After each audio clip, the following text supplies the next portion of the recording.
able to spend today with you. This is a very special day for me. And thank you for making it possible na meron kayong free time para makasama sa tayo.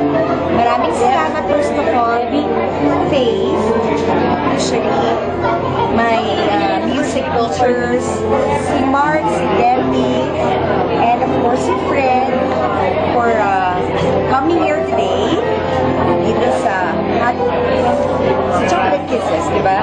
Sa UP. And then I'd also like to thank, of course, Patricia. Thank you, Kaya Mary, and to Faith, to Len, sino pa ba? Ang mga nakakalimutan. Si Jen, si Faith, nabanggit ko na si Len. And of course, si Cheryl, nakatukayo ko. Maraming salamat.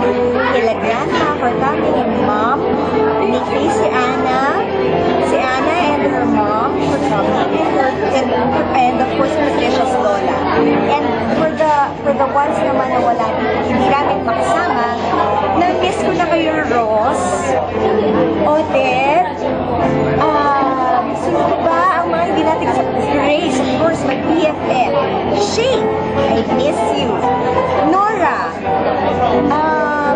June, Kuya Koji, si Koji, and si Anthony. Miss ko na kayo lahat. And I'd like to thank also Big Manalo for coming here today.